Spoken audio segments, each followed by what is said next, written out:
At Capella University, you can learn at your own pace with our FlexPath learning format. Take 1 or 2 courses at a time and complete as many as you can in a 12-week billing session. With FlexPath, you can even finish the bachelor's degree you started in 22 months for $20,000. A different future is closer than you think with Capella University. Learn more at capella.edu. Fastest 25% of students. Cost varies by PACE, transfer credits, and other factors. Fees apply. This episode is brought to you by Indeed. When your computer breaks, you don't wait for it to magically start working again. You fix the problem. So why wait to hire the people your company desperately needs? Use Indeed's sponsored jobs to hire top talent fast. And even better, you only pay for results. There's no need to wait. Speed up your hiring with a $75 sponsored job credit at Indeed.com/podcast. Terms and conditions apply.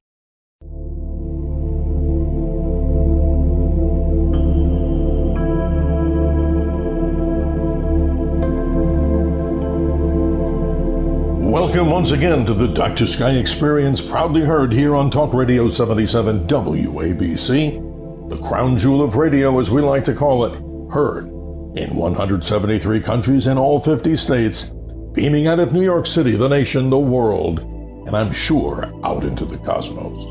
And we welcome you to a brief analysis of your April 2025 skies. But big news! You can now join us live for the Dr. Sky Experience, where?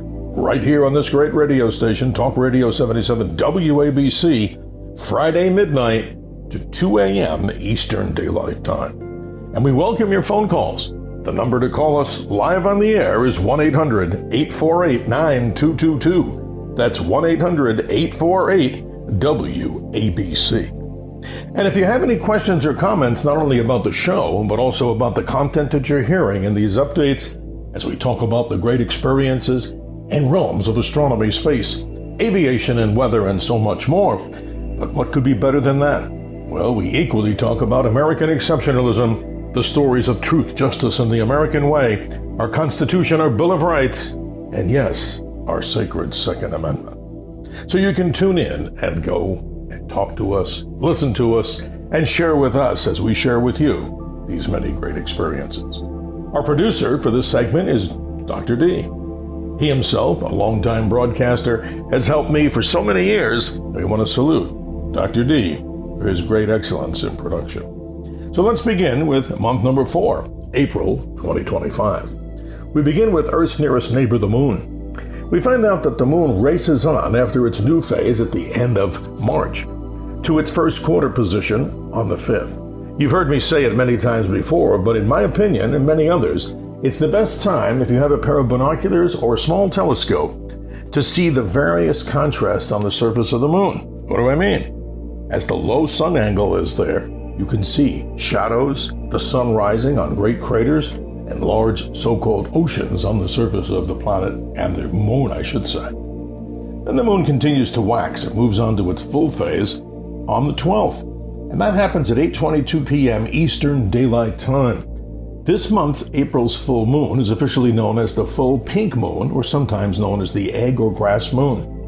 But you also may wonder, when does the season, the religious season of Passover and Easter, occur this particular month, and why so? Well, we begin, of course, by talking about Easter, which occurs as the first Sunday after the full moon that occurs after the vernal equinox. To break that down and make it even more simplified, we found out that the March 20th vernal equinox, the next full moon, would be, just like I mentioned, April 12th, and the next Sunday is naturally Sunday, April 20th, the date of Easter. And did you know that the earliest that Easter can occur is actually March the 22nd, this one later in the month? And the sacred celebration of Passover begins at sunset on April the 12th, moving all the way to the 20th. So as we move through time and space in April, we find out that the Moon then wanes after its full phase. And we find out that the Moon on the 13th is farthest away from the Earth, as it will also be closest on the 27th.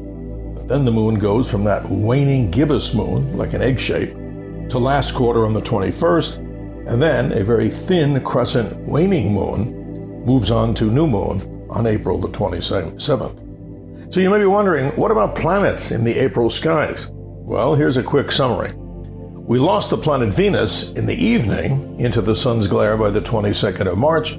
It will once again reappear into the early morning sky. And oh my goodness, will you have a beautiful sight to await you just before sunrise as we move through the month of April.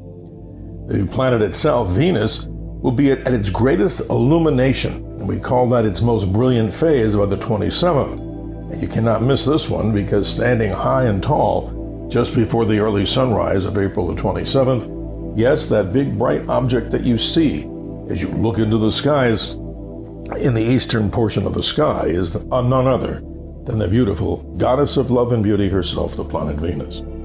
Jupiter, ladies and gentlemen, continues to shine high into our western skies, moving more into the northwest. Still, after sunset, just look there and you'll be able to see the object, the mighty planet Jupiter, easy to see with the naked eye. But all the fun is when you take a look in binoculars, high-powered binoculars, and a small telescope to reveal those beautiful Galilean moons. We find out the innermost planet Mercury reaches its western elongation in the morning sky by the 21st. That and the planet Venus and the planet Saturn will adorn your sky for early morning risers, an interesting series of events. Pay particular attention on April 25th as the moon, Venus, and Saturn, just before sunrise, will appear within a circle of some 4 degrees. A small conjunction, to say the least, but a good object to take a look at. Let's talk about meteor showers. We haven't talked a lot about that on the Dr. Sky Experience, and we now talk a little bit about one that I think has some relevance in this particular month, and it's called the Lyrid meteor shower. It peaks during the period of April 17th through the 26th, but probably best on the morning hours of April the 22nd. How would you see it? Looking to the northeast sky by around 3 a.m., you will notice a brilliant star kind of hanging out in that area of the sky. It's the brilliant star called Vega in the constellation of Lyra the Harp, thus the namesake Lyrids coming from the constellation Lyra the Harp. Now, under dark and clear skies, the moon, of course, will be well past its last quarter phase, so it might interfere a little bit with your viewing of Lyrids. These are very fast and swift-moving meteors. Interestingly enough, you should be able to get to see a few. They're all from a comet that passed the Earth a long time ago called Comet Thatcher, and these objects are some of the oldest of meteor showers on record. It's thought that the Chinese, the Greeks, and the Romans actually observed this particular meteor shower a long time ago, and maybe even into the BC period of time. Remember, meteor showers are debris coming out of the so-called tailpipe of a comet, and they blow out this little fragmented stuff, little tiny pebbles and particles that enter the Earth's atmosphere at incredible velocities, sometimes over 130,000 miles per hour. So take advantage of all that. And as always, if you'd like to email me something brand new too, something simple for all of our listeners out there, our new email is just drsky, Dr. Sky, at wabcradio.com, drsky at wabcradio.com. We welcome your comments because there's so many things to talk about.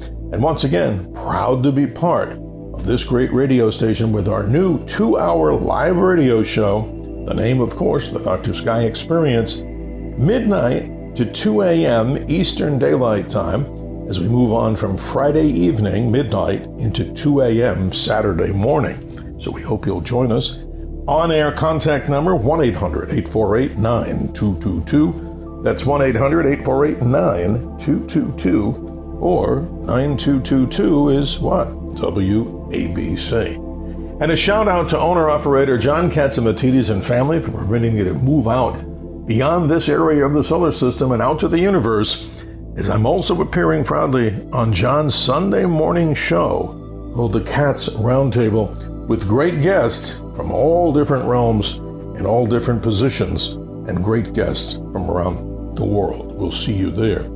Dr. Sky reminds each and every one what? To always remember to keep your feet on the ground, your eyes to the skies, and simply and humbly, I'm your navigator on the great highway to the heavens. This highway, as we know, has no tolls on it, so there's no excuse not to get out there. No matter where you live, even city dwellers, there are things to see in the sky we talk about them here on this particular platform, the great realms of astronomy, space, aviation, and weather. Have a good month, and we'll update you by the middle of the month for any changes in our never-ending story of observing the wonders of the night sky. Thank you for being on board.